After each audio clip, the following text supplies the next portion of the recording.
Bom dia, Rio de Janeiro, bom dia, Brasil, bom dia, Oscar Berro, bom dia, Icleia Cardoso de Queiroz, bom dia, Tânia Malheiros, que está assistindo a gente, a cantora Tânia Malheiros, um abraço grande, bom dia para a Cris Raymond, que diz que é minha fã, muito obrigado, já chegou aí, eu vou até abrir a porta agora, gente, vejam vocês, porque a Samira foi lá para dentro para cuidar do cachorrinho, e nós vamos então receber aqui o doutor Munhoz, com certeza, doutor Cícero Munhoz, deixa eu mudar a câmera aqui, porque senão eles não vão lhe ver. Bom dia, seja bem-vindo. Um trânsito muito ruim. Exato.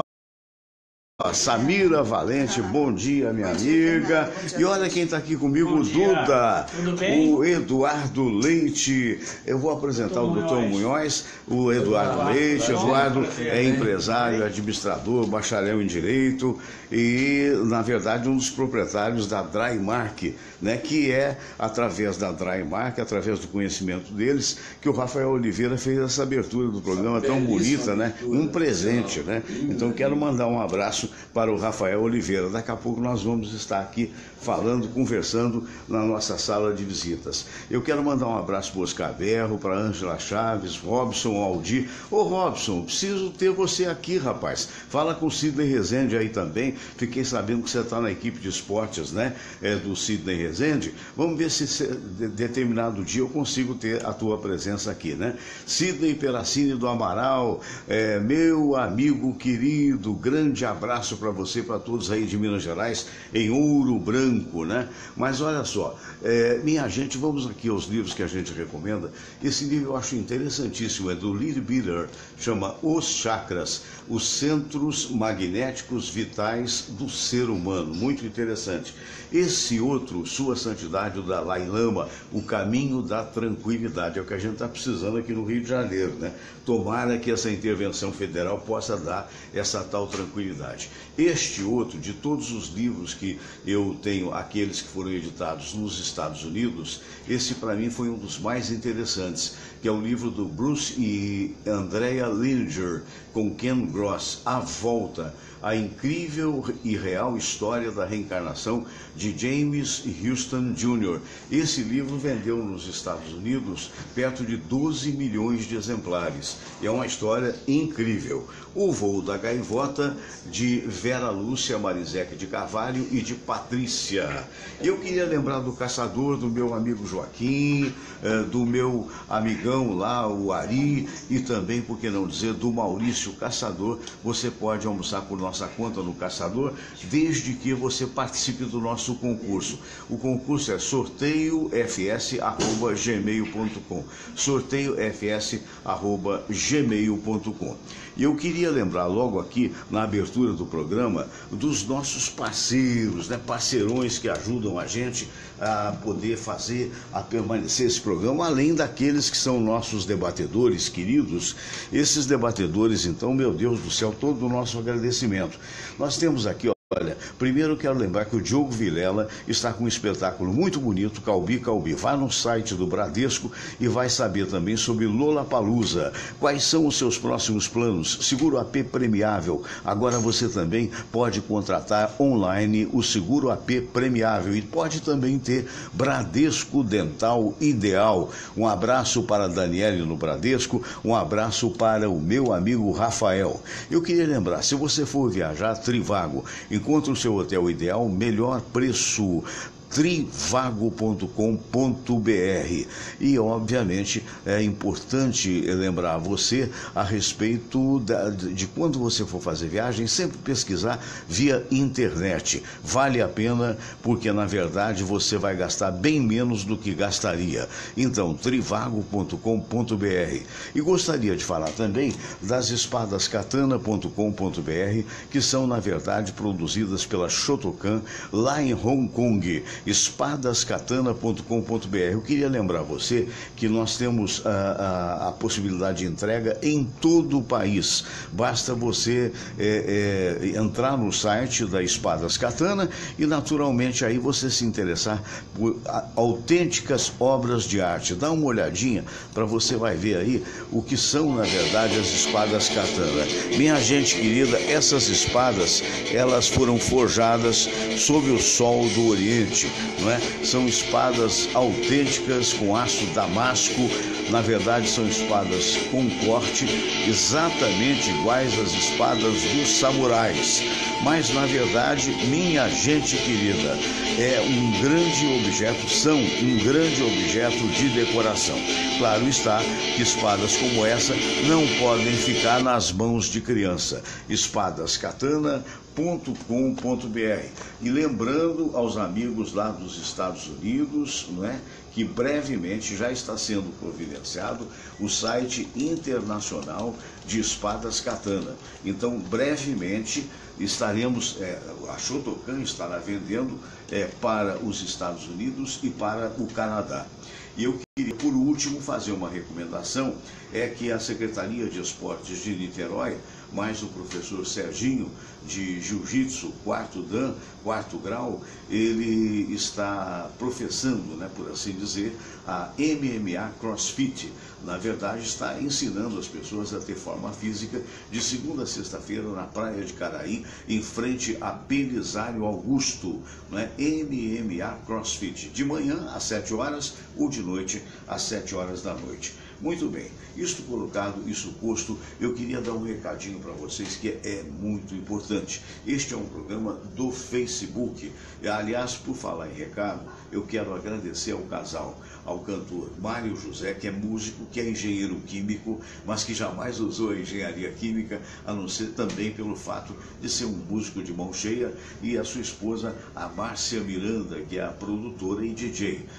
Ontem, depois de participar do programa, eles nos convidaram e nós fomos até de carona a Petrópolis, e lá estivemos na TVI, que é uma TV a cabo, no programa Mário José Entre Estrelas. Foi algo muito agradável. Eu quero agradecer aos diretores, a toda a equipe da TVI, não é? Mandar um grande abraço e parabenizar pelo belo trabalho que fazem na cidade serrana. Em particular, também um abraço para o Roberto Costa, me parece, né? Que é comunicador de rádio e que nos ouvia desde a época da Rádio Tupi. Então, um grande abraço. Mas o que eu quero convidar você, daqui a pouco a gente vai entrar em debate, conversar com os nossos amigos e tal. É muito importante que você se inscreva no YouTube. Por quê? Porque este é um programa do Facebook. Então, eu sou um Facebooker, como eles dizem.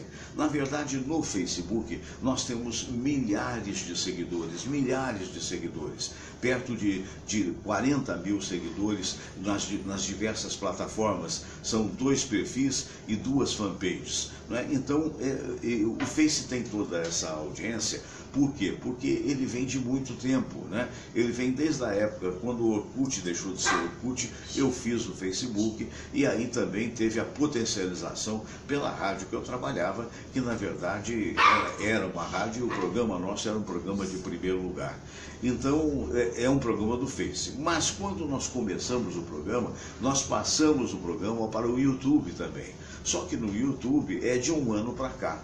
Então é natural que no YouTube a gente tenha menos inscritos, embora quando você vai no estúdio de criação do YouTube, você atesta que nós temos tido 21.404 não inscritos, mas visualizações, o que é muita gente, mas a gente precisa de inscritos. Por que a gente precisa de inscritos? Porque quanto mais inscritos nós tivermos, quanto mais o YouTube Internacional vai monetizar o programa. Significa, vai trazer anúncios os mais diversos para o nosso programa e, consequentemente, a gente vai ter oportunidade de melhorar esse trabalho que a gente vem fazendo. Então, se você puder, vá no youtube.com, você coloca youtube.com, abre o site, você vai, Fernando Sérgio, vai abrir ali todos os nossos programas. Falando nisso, esse é o programa 279. No dia 13 de março deste ano, estaremos comemorando o primeiro aniversário do programa Fernando Sérgio, tanto no Facebook quanto no YouTube. Então, quando você abriu o programa Fernando Sérgio, você vai ver, tem uma linhazinha em vermelho, inscreva-se. Você vai só clicar ali, inscreva-se. Clicou ali, você já está inscrito. Que benefício que eu tenho? Primeiro, não custa nada. E segundo, você, toda vez que tiver um vídeo novo, você receberá. Tá bom? Então, muito obrigado. Hoje um importante debate. Os generais falaram aí. Ontem eu vou querer saber do empresário Duda, o Eduardo Leite, que aqui está, que você viu.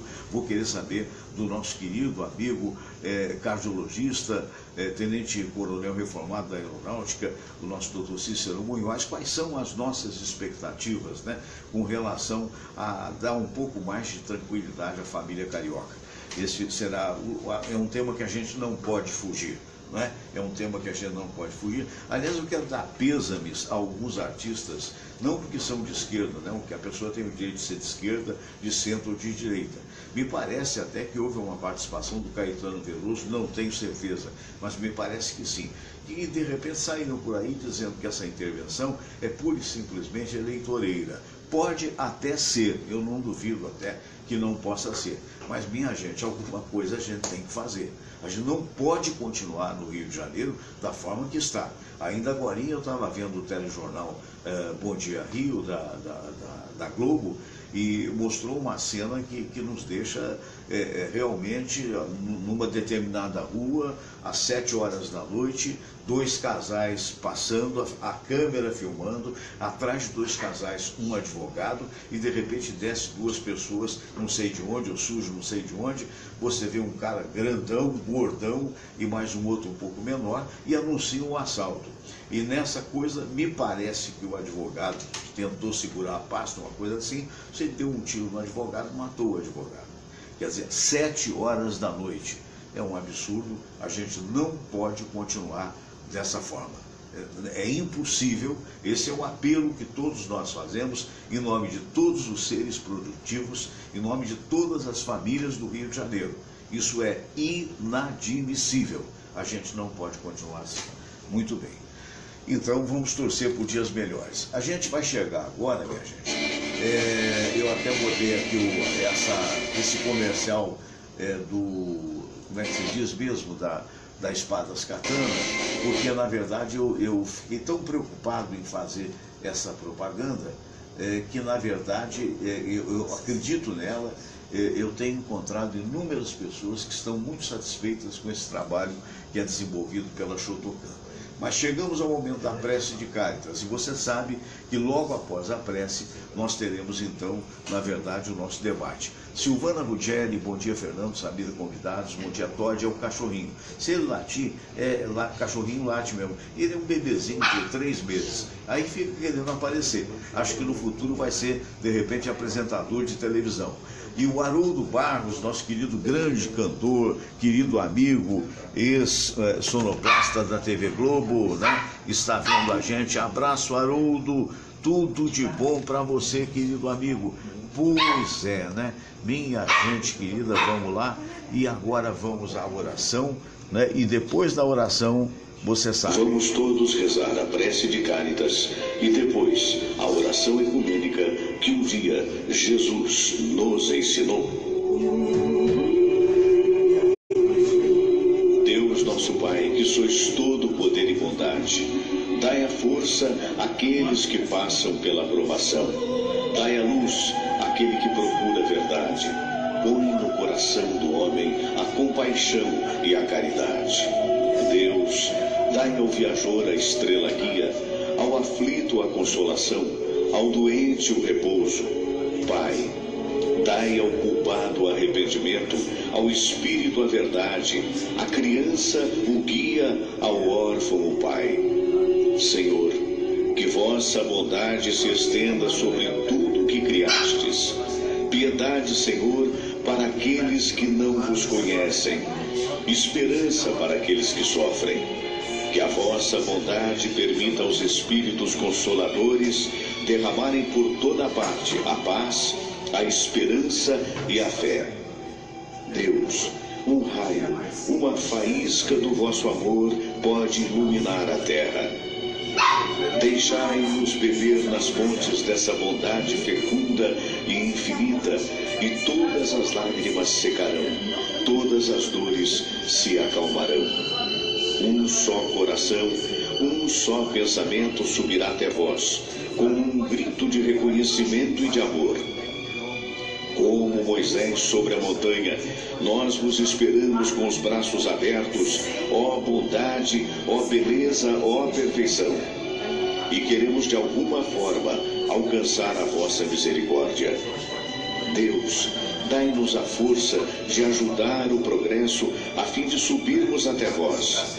Dai-nos a caridade pura, dai-nos a fé e a razão, dai-nos a simplicidade que fará de nossas almas o espelho onde há de se refletir a vossa santa imagem.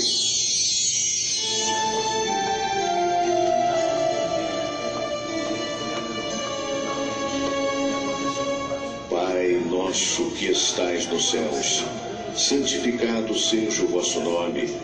Venha a nós o vosso reino, seja feita a vossa vontade, assim na terra como no céu.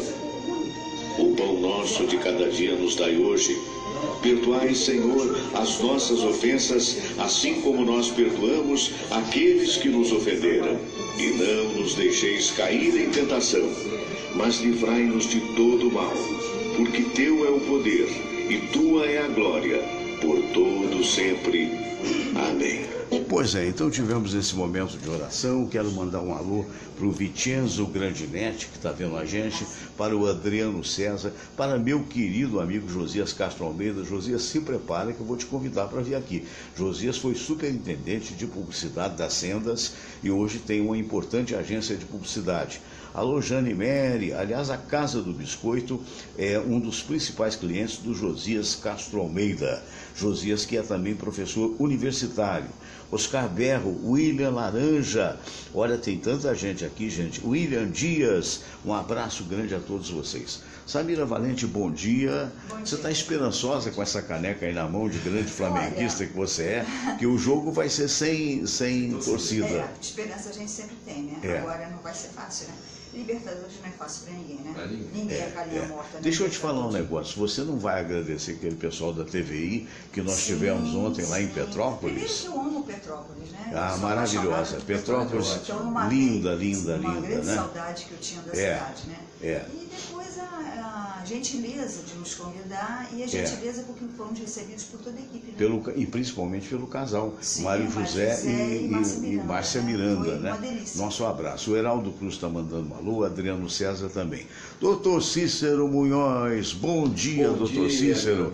Seja bem-vindo aí, grande vascaíno, doutor Cícero Munhoz. Na dureza aí, né? Na luta. O jogo não foi fácil, não. Não foi fácil, não, né? É verdade. Foi para cardíaco tomar remédio dobrado. É verdade. Quem está mandando um bom dia entusiasmado lá dos Estados Unidos é o Marco Silva. O Marco Silva é meu novo amigo no Facebook. Ah, é? Que maravilha. Abraço, Marcão que fez aí aniversário de casamento, todo feliz, né? Com a dona Ruth.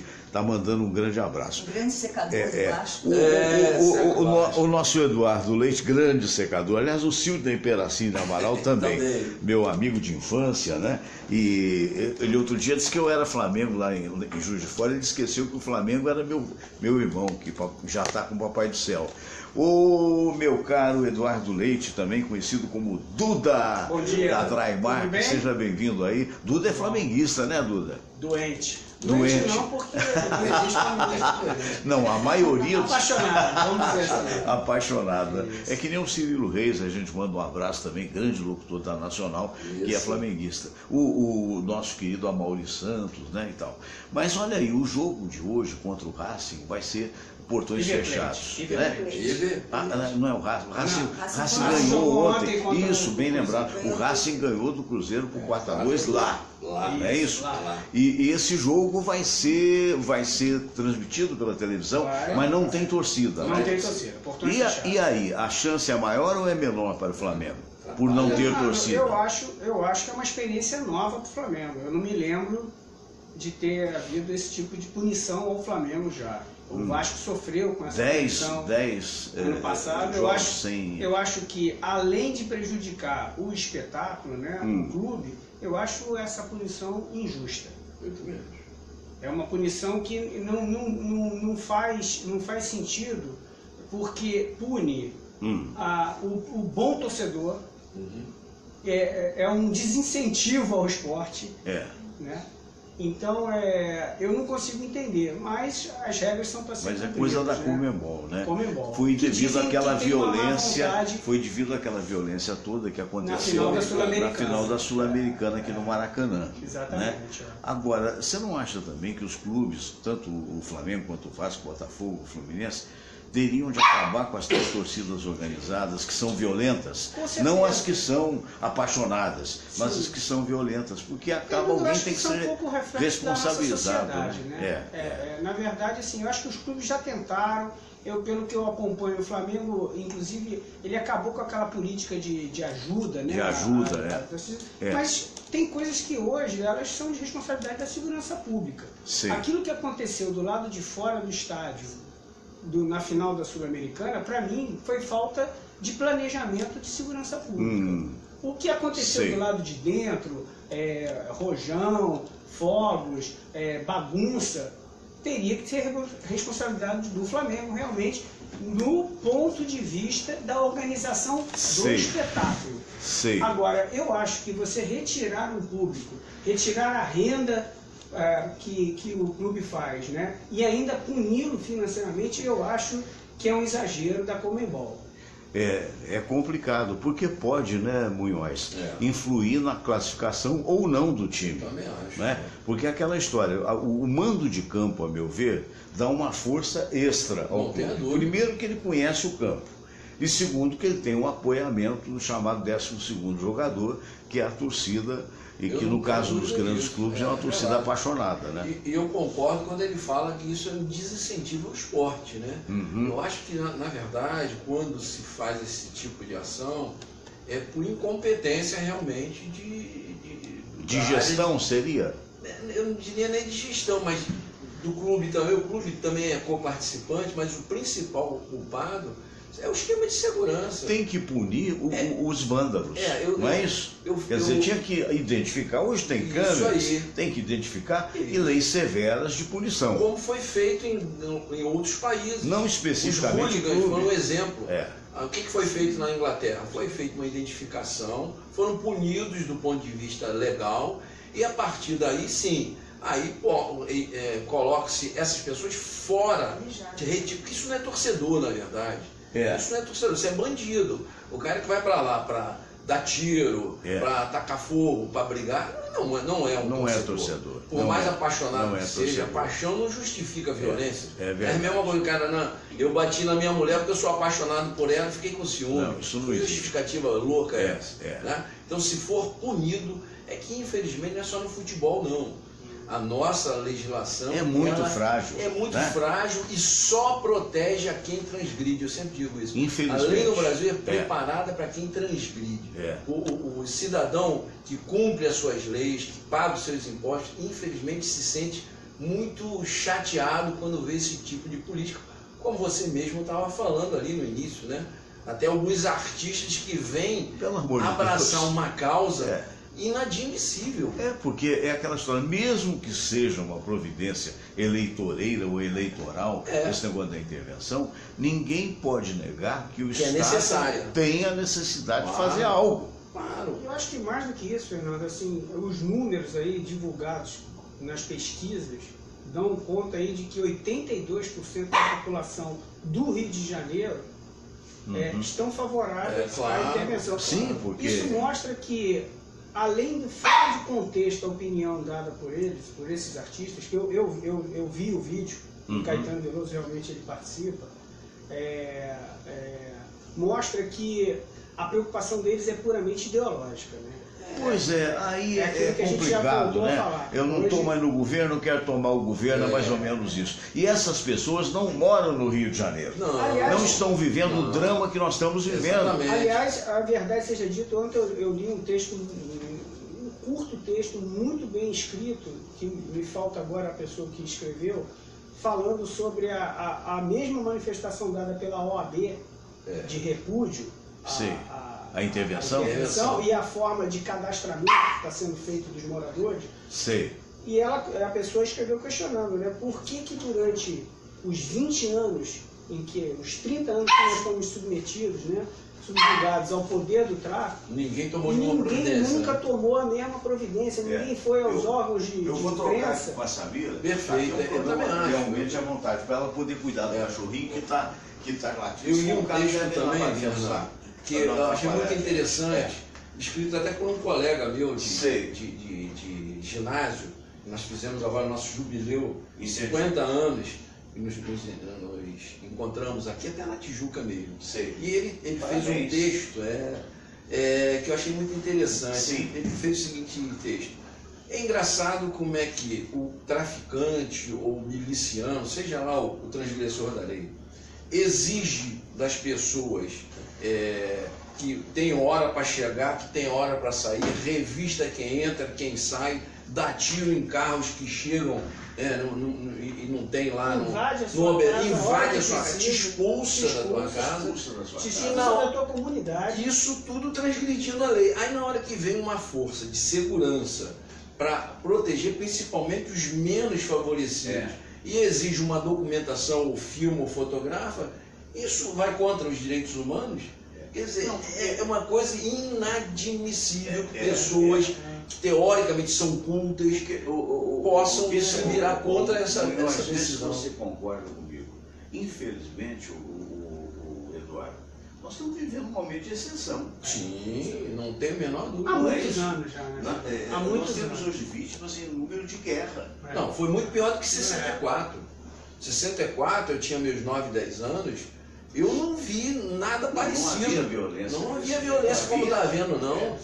Tinha algumas agitações, real, que esse pessoal, muitos dos que estão aí até no governo ainda, queriam implantar um regime de exceção, que não vem com essa história de democracia, porque isso é brincadeira. Eles queriam mesmo, eu era estudante, vivia época de faculdade ainda no regime militar. Tinha muita gente mesmo que queria implantar o comunismo no Brasil, todo mundo sabe disso.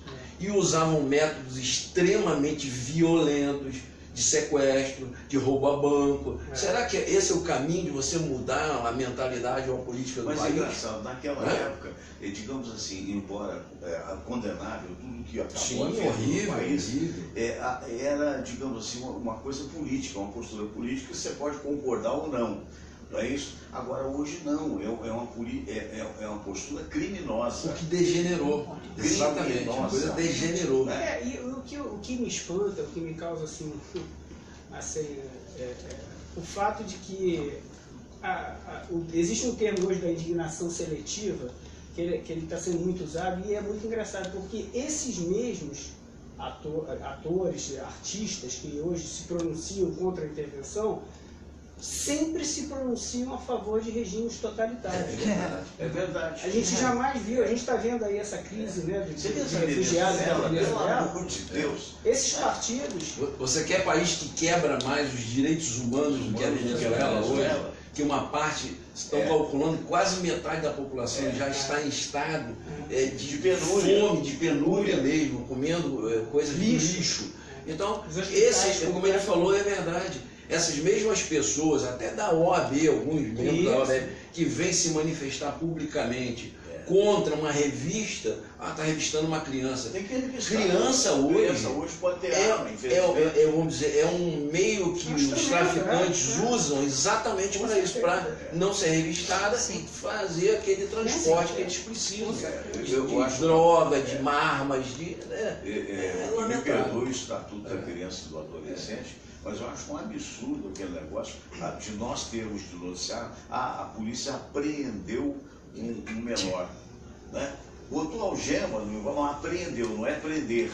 Quer dizer, é uma questão de falácia. Sem dúvida. Né? Quando, na verdade, o menor, a exemplo do que acontece nos Estados Unidos, ele deveria ter a mesma punibilidade, a mesma punição que tem um adulto se tiver cometido um crime em termos dolosos, em termos de intenção mesmo criminal. Agora não. Então o que acontece no país, né? Com essas leis frouxas que nós temos? Essa é que é a verdade. Então o bandidão, ele vai pedir que o menor de 17 anos, que é um galalau, que ele cometa o crime, quando tiver 18 está zerada a ficha dele. Fernando, eu vou fazer uma pergunta aqui que talvez vá confirmar isso que você está falando. Você acredita que na nossa época, nós somos mais ou menos, né, uma faixa etária, você acredita que nós com 18 anos, vamos botar menor de idade, com 17 anos, tínhamos o conhecimento que hoje um menino de 10 anos tem? Então, dizer que um menino de 17 anos não tem responsabilidade, não sabe o que está fazendo, eu acho, pelo amor de Deus, na né? época do Duda, que é um pouco mais jovem que a gente, né, Duda? Na sua época não tinha isso. Eu sou um revolucionário, porque eu nasci no ano do golpe militar. Do golpe. Pois é, aliás, eu nasci 15 dias após o golpe. Você vê o seguinte, quando eu cheguei no Rio de Janeiro, em 1971, e fui morar em Copacabana, numa república de estudantes, para tentar a vida aqui e tal, eu me lembro que os caras falavam, fica tranquilo, você pode andar à vontade em Copacabana, agora o problema está na Lapa.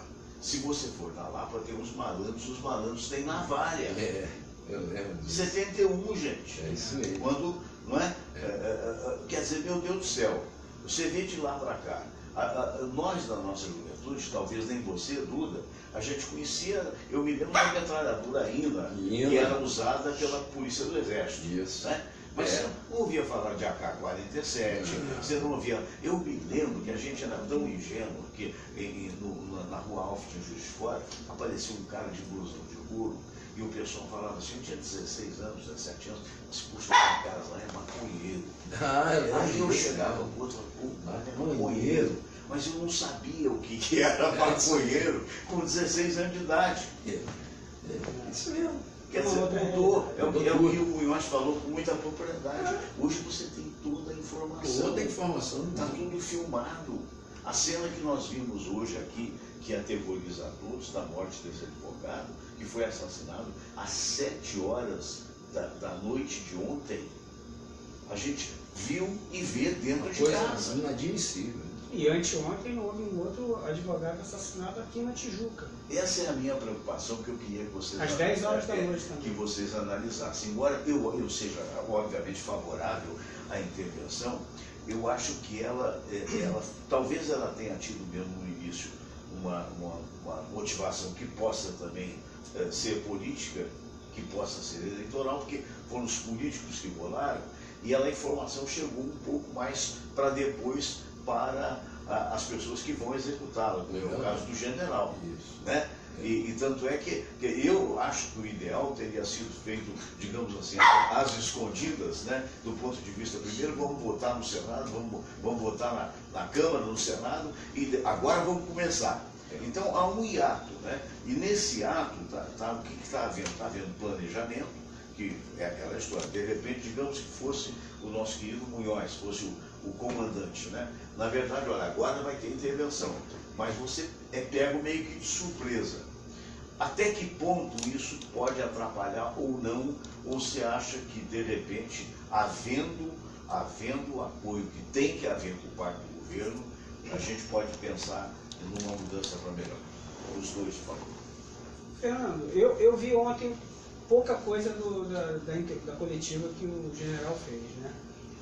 A parte que eu peguei, eu achei interessante porque ele tocou num ponto que pouca gente fala, que é a devolução de credibilidade aos agentes de segurança pública, que vai ser o maior legado que a intervenção pode deixar. E é verdade, porque a gente não pode imaginar que essa intervenção vai se perpetuar. Não há em lugar nenhum do mundo, em regime nenhum, a não ser em regimes totalitários, onde você precise usar desse instrumento da intervenção permanentemente. Então, todo mundo fala realmente da questão do social, que é muito importante, que as comunidades tenham, né, toda a questão social, educacional, de implemento de recursos básicos, né? Agora, é muito importante que a população do Rio de Janeiro, a partir da intervenção, enxergue a segurança pública com um pouco mais de credibilidade. Então eu vi que eles ontem focaram na entrevista na devolução dessa credibilidade, no legado até o policial militar e policial civil. Exatamente, era especialmente neles. Ou seja, há uma troca, parece que, de comando, né, dos quartéis e da própria secretaria, né, e o foco vai ser dar condições materiais e pessoais nos recursos humanos para que a nossa segurança pública possa vir a executar a tarefa que ela tem a fazer a partir da intervenção. Agora, meu caro doutor Cícero Munhoz, como é que a marginália está vendo isso? Quer dizer, é tentar fazer um exercício que não é seu, não é meu, não é dele, porque nós não somos marginais. Mas com apreensão? Com certeza todos estão preocupados. A gente tem até alguns áudios que estão correndo agora na internet, no WhatsApp, onde eles colocam. Teve um que eu ouvi, o pessoal, toma muito cuidado porque as Forças Armadas já estão em todas as áreas de entrada do Rio. Todas as estradas, preocupados, não tenha dúvida que eles estão. Até porque a gente sabe e eles sabem muito mais que a gente, que o Exército, a Marinha Aeronáutica, não vem para brincar, é tropa de guerra.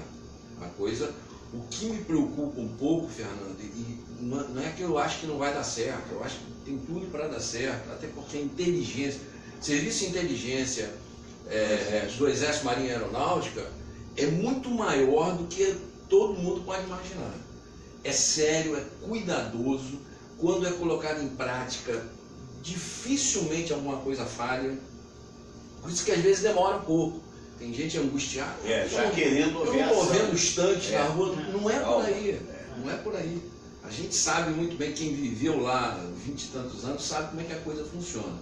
E quando botar a coisa para funcionar, ainda não colocou, ele ontem falou isso, nós estamos seguindo um parâmetro que foi acordado anteriormente. Agora, a intervenção em si, ela tem que ser planejada, coordenada. O que eu fico um pouco apreensivo é exatamente com situações desse tipo. Vem A, B ou C começar a interferir nos planos que estão começando. Porque o serviço de inteligência começa na hora de uma identificação.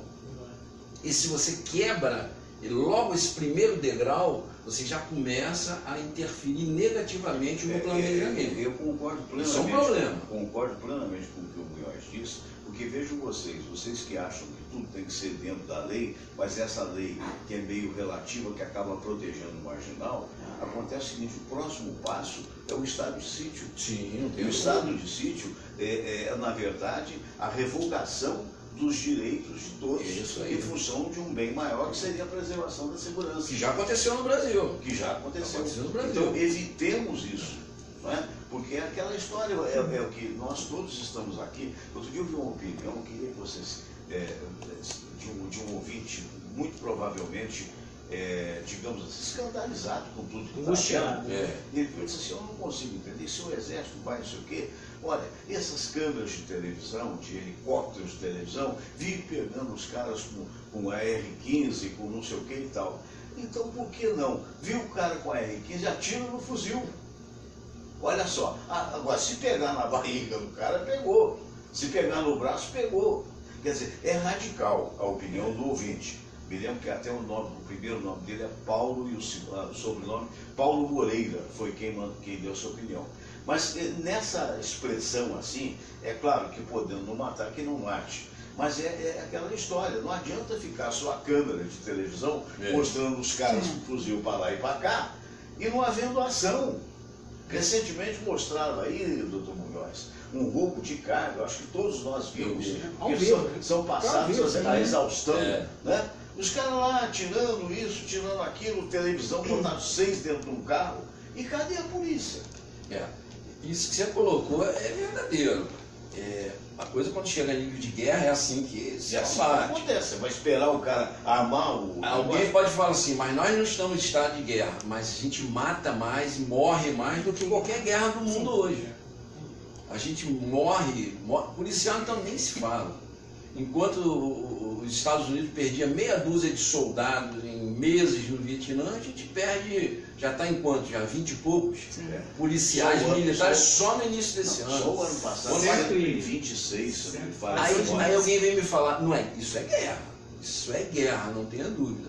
Agora, isso que você colocou, você imagina se uma identificação já está dando tanta polêmica, você pega um sniper lá do helicóptero e começa a atirar nesse cara. O que é o sniper? É o atirador. O atirador de elite. Ele sabe atirar de elite. Ele atira só na mão, só na... E pode até avisar antes. Olha, agora é o seguinte, tá com um fuzil na mão, não vão atirar no fuzil. É verdade.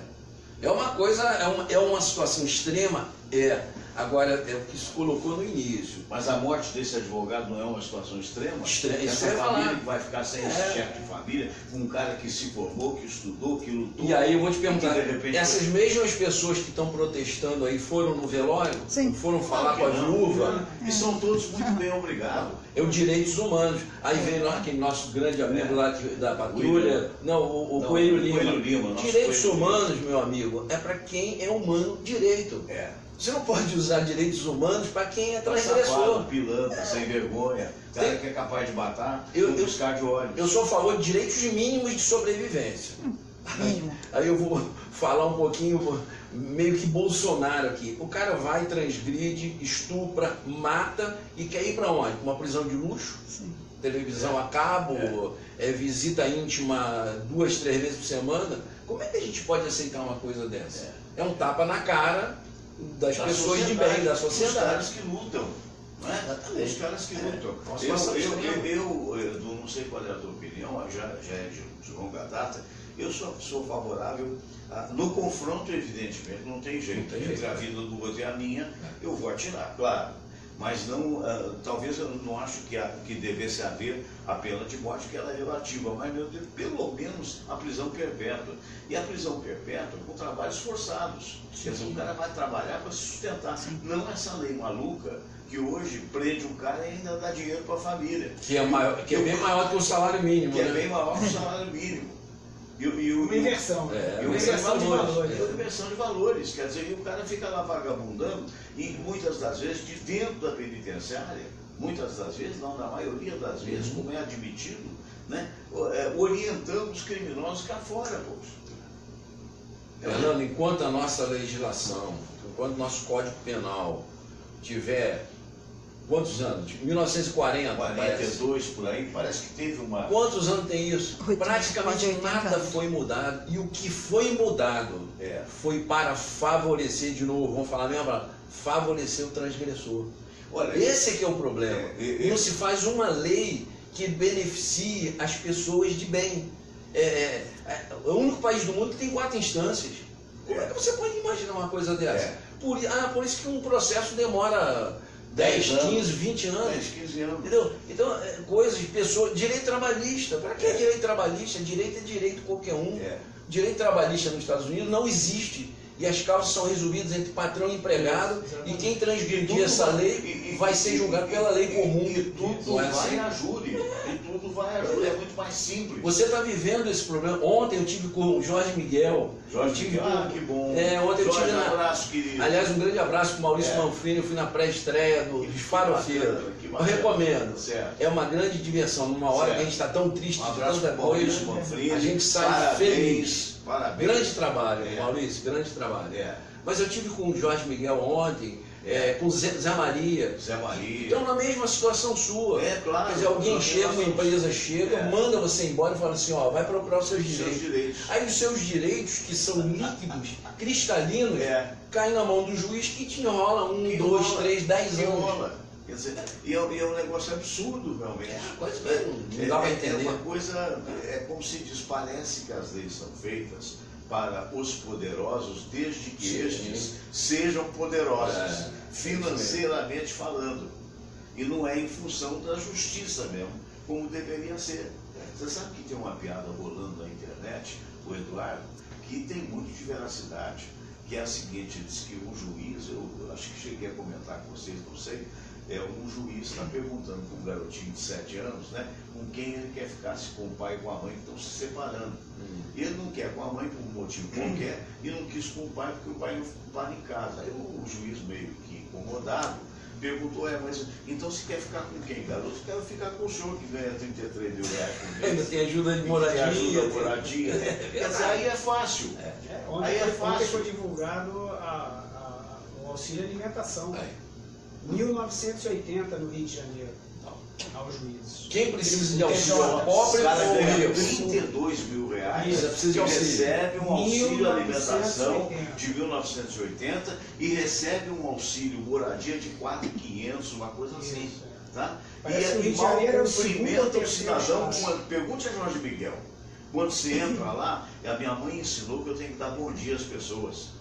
Eu não deixo de dar. Eu entrei numa das audiências, falei bom dia, ninguém me respondeu. A mulher estava, o juiz estava com assim, o óculos assim ficou. Quer dizer, meu Deus do céu, sabe? Não é por mim, eu de coração, se ganhar, ótimo, maravilhoso, e vou ganhar um bom dinheiro. Mas vai demorar 7, 8 anos, eu não sei se eu vou viver 7, 8 anos para ganhar.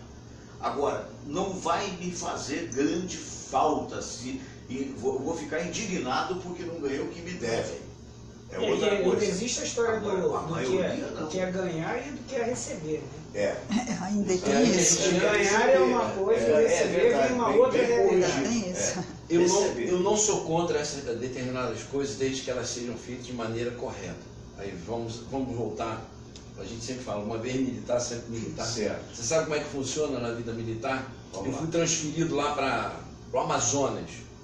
Eu tenho auxílio moradia. Inclusive, em alguns lugares, tem até casas da aeronáutica, do exército, da marinha, que você vai ocupar. Agora, você tem um tempo. Depois de um determinado tempo, você deixa de receber porque você teve tempo para alugar, para se acertar naquele local. Por que também não é assim com os políticos? Por que também não é assim com os juízes? Você recebe o seu auxílio durante um X número de tempo, e adquire a sua casa, alugue o seu apartamento e acabou. É assim que eu me lembro de um debate que eu tive a oportunidade de fazer na Rádio Tupi. Na época, não sei, eu substituí um daqueles comunicadores, eu era um comunicador sênior, digamos assim, antes mesmo de fazer a madrugada, portanto já tem um bom tempo, talvez uns 8, 10 anos atrás. E havia uma dessas autoridades que eu vou preservar o nome. E o Ricardo Alexandre, um dos grandes do rádio, meu querido amigo. Está na turma do rádio, da turma do rádio, com o Jimmy Hall, com o Coelho Lima. Beijo pro Ricardo, que é nosso amigo querido, de mais de 40 anos. O Ricardo é um baita produtor. O Ricardo, quando tinha uma autoridade dessa, botava os temas para espicaçar. E um dos temas é que naquela época os desembargadores ganhariam 82 mil reais. Gente, eu estou falando há 5, 6 anos atrás. E eu, como estava ali, falei, o quê? Mandei bala e tinha um lá. Eu falei, é verdade que vocês vão ganhar 82 mil? Não, mas não é bem isso, não. Na verdade, o que acontece são os atrasados que o governo tinha e que eu preferia até que pagasse por inteiro, mas que está pagando dividido e tal. Imagine, dividido, o cara pegou 82 num mês. Num país de miseráveis, num país que o salário mínimo, na época, não chegava, acho que a 700 reais. Acho que nem isso. Quer dizer, então, meu Deus do céu, não é? É como você falou, é coisa para político se autopreservar. Fernando, eu vi o Roda Viva, não sei se você teve a oportunidade de ver. Muito bom programa. É muito bom, excelente. O Roda Viva dessa semana foi com segunda-feira. E o Alckmin trouxe um dado, que eu acredito que seja verdadeiro, porque ele não... Eu acho um bom nome, hein? Eu acho o Alckmin... Um partido que já teve a oportunidade dele. Já teve a oportunidade dele. E ele divulgou uma informação... Até prova em contrário, que das aposentadorias do serviço público, né, em comparação com a iniciativa privada. Então, hoje, e eu gravei isso, até publiquei no meu Instagram, a aposentadoria média da iniciativa privada é de R$ 1.150. A aposentadoria média. A aposentadoria do... político? Não. A aposentadoria do funcionarismo público na área legislativa, incluindo o Congresso Nacional, é de 24.500. A média. Que vergonha. A média. Que vergonha, né? A do setor legislativo, a do setor judiciário, a média, 16 mil e alguma coisa. E a no setor executivo, a da área executiva, né, parece de 8.700. Ou seja, nós estamos falando de diferenças aproximadas enormes. De 8, 15 e 20 poucos. Mas você sabe onde é que nós vamos cair? Num problema que é crucial, acho que talvez seja o principal problema do Brasil e de outros países aqui que estão no mesmo nível do Brasil, distribuição de renda. Os Exatamente. grandes países do primeiro Exatamente. mundo vão agora para duas esferas, a esfera pública e a esfera privada. Uma empresa, o presidente da empresa, ele ganha no máximo 10, 12 vezes o primeiro salário, o menor salário. Menor salário, é verdade. Vai para uma empresa aqui e pega o menor salário e pega o presidente. É 100 acontece vezes. em Paris, acontece em Portugal está caminho disso também. Também. Quer dizer, agora uma coisa. Distribuição de renda, esse é o grande problema. Muda o tema para a localidade, que o país começa no município, né? Eu queria uma opinião de vocês, porque a gente não pode perder essa oportunidade. Eu sou um ávido leitor e ao mesmo tempo um ávido consumidor de informação, né? Visceralmente isso está comigo. E isso significa, entre outras coisas, de repente ver certas situações. Eu fiquei sabendo recentemente o seguinte: na prefeitura, não aqui do Rio de Janeiro, mas eu quero saber com relação ao Rio de Janeiro, de Marseille, por exemplo, que é talvez a segunda mais importante cidade portuária da França, né? Eu conheci Paris, mas não conheci Marseille, e fiquei empolgado porque diz que é muito linda mesmo, né? É muito linda. Então há um filme até com como é que é o Depardieu? Gerard Marseille. Que faz o papel. Marseille, é uma série. E eu passei a ver a série para poder conhecer, porque teve aqui o nosso querido mestre Manuel Dionísio. E o Dionísio perguntou: Marseille é muito mais bonito que Paris e tal. E eu falei: puxa, eu não conheço, fui ver. E são belezas diferentes, né? São belezas, uma é portuária, a outra é beira-rio, né? Mas, curioso, eu recomendo quem quiser ver por Telecine, a série é interessante, porque é o sistema de eleição do prefeito. O prefeito fez besteira, ele sai. É isso que eu quero dizer, entendeu? Não fica 4 anos, você fica torrando a paciência das pessoas. É o recall, é a posição do primeiro-ministro. Exatamente. Aqui você eleva o cara até bem intencionado. Tem que aguentar. Bem intencionado, o cara pode fazer um diabo, que você não pode tirar o cara, pelo amor de Deus. E vai nisso até a nível de presidência. Eu acho que isso é a real democracia. É o recall, ou é o parlamentarismo. Quando o cara fez alguma coisa errada, sai para outro. Entendeu? É assim que tem que funcionar. Quer dizer, se as promessas não são cumpridas, você pega uma campanha dessa aí, guarda os vídeos e vê depois o que o cara fez. Não cumpre nada. Quase nada. Ainda ontem, mas nós fomos a Petrópolis, num programa de televisão da TVI, do Mário José e da Márcia, a quem eu agradeço. E quando nós voltávamos, eu fui de carona no carro deles, eu e Samira, quando nós voltávamos, estava vendo aquelas 4 escolas eleitoreiras que o anterior prefeito fez, hein? Dizendo que ia fazer 500, lembra, para eleger o tal do Pedro Paulo. Aquilo ali é só prédio. Não tem professor. Não tem professor. O atual prefeito autorizou a contratação de 500 quando o pedido da Secretaria de Educação era de 1.800 e a necessidade real são de 2.500 professores. Fernando, você está falando na escola que não tem professor. E as casas que não tem moradores? Você tem ideia? Eu vi uma pesquisa que eu fiquei assim meio... Eu falei, será que é isso? Eu fui conferir a veracidade. Sim. É verdade. Você sabe quanto se gastou nesses 4 governos do PT? Minha Casa Minha Vida? 100 bilhões de reais. Bilhões. 100 bilhões. Até aí tudo bem. Então você falar, pô, se mas for para morar mesmo, ótimo.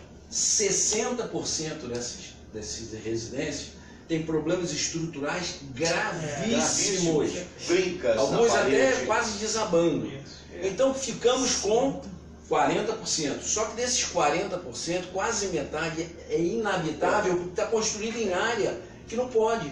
Alagadiço, quando chove, entra 1 metro d'água. Então, para onde foi o dinheiro? Que planejamento houve? Eu vi que fora as áreas que estão sendo tomadas pelo esse cidadão que foi demitido agora da diretoria geral da Polícia Federal, bem feito. Como é que o cara tem a cara de pau no dia da posse de dizer que aquela mala com 500 mil reais não era probatório de uma coisa maior, de uma criminalidade? Que é isso? Que credibilidade esse homem passa? Esse homem teve, e tiveram que engolir o outro, né? que era, na verdade, o recomendado, tomara que faça uma bela gestão na Polícia Federal, porque não pode contemporizar. Nas áreas principais, que é a área do Exército, da Aeronáutica, da Marinha, na área da Polícia Federal e mesmo na área da Polícia Militar, não tem que contemporizar. Mas você quer minha opinião, Fernando? Essa demissão dele, na minha opinião particular, posso estar errado, para mim já é reflexo dos generais e coronéis que começaram a intervir a pedido do próprio governo. Até o próprio ministro da Justiça, né, naquela fala lá atrás do ministro da Justiça, lembra? Que falou que nós ficamos, pelo menos meio que, alguns segmentos ficaram escandalizados, dizendo que quase toda a cúpula do governo do Rio de Janeiro estava comprometida com a marginalidade. Quer dizer, meu Deus do céu, e a situação é de socorro mesmo. Socorro mesmo.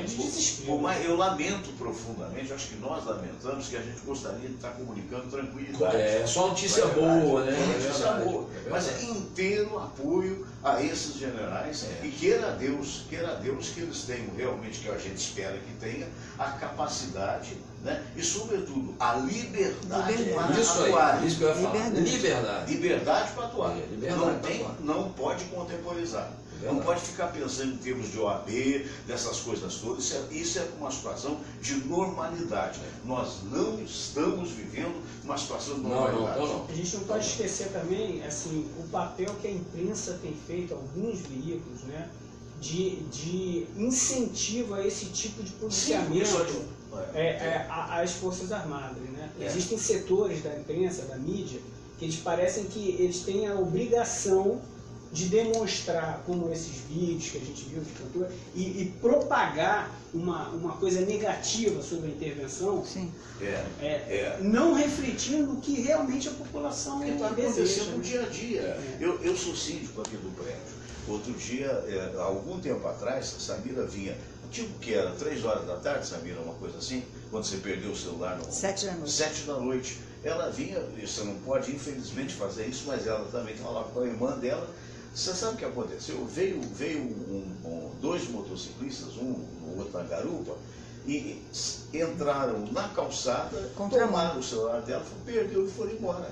Na contramão. Essa é a realidade. Assim que está sendo. Isso é normalidade. Uma rua, que é uma das regiões, que você mora aqui pertinho também, mais tranquilas da Tijuca. Aqui não tem morro, aqui não tem tiroteio, você não ouve tiro até certo ponto. A gente essa palavra já acabou há um tempo aqui no Tijuca. Exatamente. Você tem uma ideia, na Workout, onde você malha, e que meu filho malha também, que foi teu funcionário, Felipe, eu sou muito grato, ajudou muito na formação dele hoje, que é um microempresário, mas ajudou muito mesmo. E quando falo na Trimark, né, eu tenho que lembrar não só do Duda, do Marcelo Leite, também do nosso saudoso hoje, né, o Marcelo Camargo. Né? Mas, enfim, a questão de mais ou menos 3 anos. Aquele negócio da Workout, na saída da Workout, 3 anos. Já passou 3 anos? O professor foi assassinado ali, né? Sim. Nós íamos para Portugal. Que eu quero falar, foi depois de Portugal, foi agora recente, a questão de 1 ano, menos do que isso, não é desse assunto não. Quando o Felipe sai da malhação, quando ele olha para um carro, desce 2 caras com armamento pesado, tá? Para um carro que vinha atrás, e era um casal. E o cara, não, deixa eu tirar minha esposa, tirou a esposa, os caras pegaram o carro, isso devia ser 10 da noite mais ou menos, na Barão de Mesquita, os caras pegaram o carro dos outros, o outro já devia ser roubado, deixaram o casal atônito, o Felipe atônito também, porque estava longe, não ia se aproximar, e o carro roubado deixaram atravessado na pista com as portas abertas. 8 meses. Domingo a gente teve o caso no Engenhão, né? Domingo meu Jean foi fechado, foi pegar um material, ele é dentista. Então tem um colega dele que reservou um material para ele usar aqui no consultório lá na Barra. Ele foi pegar esse material no caminho ali para Caxias, foi fechado por um carro, 2 caras com arma pesada, ele teve que entregar o carro agora, há 3 dias atrás. Vai fazer o quê? Por feliz, né? E desse por feliz, primeiro, porque não fizeram nada com ele, e segundo, porque ele tinha tirado a cadeirinha e não estava com o meu neto, de 11 meses, que estaria ali na cadeirinha. Então, esse é o clima. É normalidade, é um estado de exceção. Pode não ser para o Caetano Veloso, que tem segurança, o Chico Buarque, que mora uma parte no Brasil, uma parte no exterior. A maior parte. Para nós, povo, se fulano de tal não foi eleito, eu vou embora. Vai embora, só desaparece. Pode ir. Não é não? Porque a realidade desses caras é outra completamente diferente. Tem gente aí, MC não sei do que bom, aplausos, né? Que conseguiu ser fantástico, porque é cantor, porque é isso e aquilo, os de sucesso. Então tem cara aí que a gente sabe, cobra 120 mil reais por show, pagam os 120 mil, porque quem compra o show vai faturar 300, então paga. Isso não tem nem nota fiscal, não tem nada. E os caras fazem 20 shows por mês. Então o cara desse deita a falação, porque ele, entendeu? Primeiro, ele pode pagar segurança, não pode? Pode. Eu acho até que deve pagar. Pode ter carro blindado. Pode ter carro blindado. Não mora aqui. Tem uma que mora em Trancoso, lá, aquela região lá, não sei da onde, da Bahia, né? Que é uma delícia a Bahia, né? Mas não é para todo mundo. Tem artista da Globo que mora 3 semanas no exterior e vem uma semana aqui para gravar os programas do mês. E é importante, aí assim, é bom, né? Eu até falo isso com a minha mulher, é muito importante que a gente não misture a qualidade profissional deles. Claro. Uma coisa, outra coisa. Porque tem gente que confunde. Ninguém está falando do cantor como a qualidade do Caetano é indiscutível. O Gilberto Gil, indiscutível. Um dos momentos de maior orgulho que eu tive da vida foi quando eu vi nas Nações Unidas o Gilberto Gil representar o país cantando como ministro da Cultura. Mas não foi como ministro da Cultura, foi o artista. O artista parou, todo mundo todo mundo parou para ouvir aquele homem. A gente está criticando a opinião do cidadão, não a postura. Entenda o Gilberto, não sei se é uma opinião, não sei se é dele, mas me falaram que era do Caetano. Entenda que você é exceção. Você está acima do bem e do mal, até financeiramente. É isso mesmo. Então é diferente, nós estamos falando da classe média, nós estamos falando pior, como até disse muito bem o Munhoz, nós estamos falando das pessoas pobres que estão ao desamparo, que estão morrendo e matando porque não tem eira nem beira. Exatamente. E importante isso, pessoas pobres que aí voltamos ao mesmo problema dos políticos, não estou falando em partido. Os partidos todos quase se equivalem.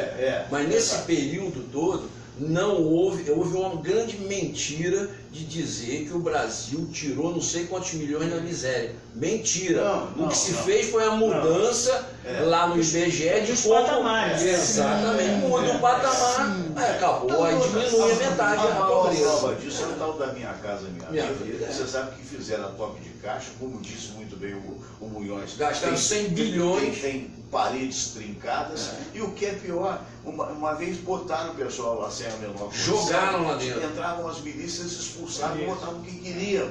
E o pior, Fernando, o cara trabalha, vamos falar em Rio de Janeiro, que o cara trabalha aqui no centro da cidade ou na Tijuca, o cara em Santa Cruz, pior ainda. Quer dizer, não tem nem essa sensibilidade de ver que o pobre ainda tem que gastar 2/3 do salário dele com passagem, com transporte. Então, isso tudo é falta de quê? Falta de planejamento. Eu acho até malvadeza mesmo, porque o político não está nem aí mesmo com o povo. Ele está querendo resolver o problema dele.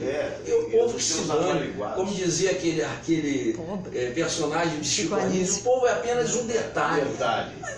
Justo veríssimo. Justo veríssimo. Diz que tem uma rua pobre. Eu quero agradecer muito a presença de vocês. O programa até estendeu, pedi até desculpas porque estendeu um pouquinho mais, mas que é preciso que a gente faça esse tipo de trabalho.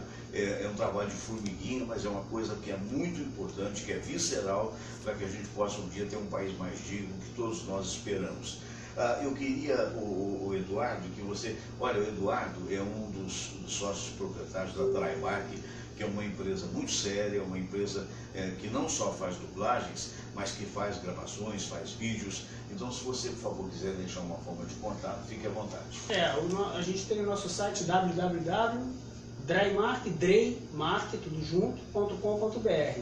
Tudo que a gente puder ajudar, e a gente está no ar todo dia com as dublagens e legendagens do E fica o convite, se você puder vir na próxima quarta-feira, tá? Quando puder, se já não está puder, a sempre. gente, mas se ficar permanente, eu ficarei muito feliz. Ainda mais numa companhia tão boa como essa aqui. Não é mesmo?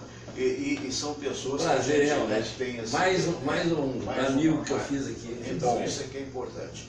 E eu fico realmente muito feliz. Eu estava comentando com eles, hoje eu recebi um elogio do Duda, que é um profissional que eu respeito muito, que ele disse que ficou, a primeira vez que você veio foi semana passada, Isso, e ele ficou impressionado com a desenvoltura aqui do nosso programa. E eu estava falando com ele que recentemente eu recebi aqui uma grande jornalista, a Belisa Ribeiro. Belisa, eu assisti o programa. E a Belisa, quando acabou o programa, disse as mesmas palavras que você disse. Então a gente fica muito feliz, porque acontece o seguinte, a gente não pode fazer aquilo que a gente não é. A gente faz aquilo que é possível de ser feito. Então é uma coisa que eu aprendi, quando a gente modificou o patamar das FMs, né, eu me lembro dos idos da Rádio Mundial, quando era tudo muito certinho, né? Então tinha que acontecer certo, porque senão dava errado. Então nós apostamos que é exatamente o oposto, que as pessoas devem ter intimidade conosco e que nós devemos fazer dentro das nossas possibilidades. E basicamente eu acho que isso é que de alguma forma pode fazer com que somados, porque não existe salvador da pátria, mas somados possamos ter não só um programa melhor, mas possamos ter, quem sabe, um país melhor, que todos nós esperamos, todos nós necessitamos. Me perdoe, eu fiquei até comovido nesse momento, e vou lhe dizer por quê. Quando eu estudava nos bancos escolares, na Academia de Comércio, eu aprendi que esse país é um grande país. E tem de ser. Obrigado, gente, desculpe. Namastê.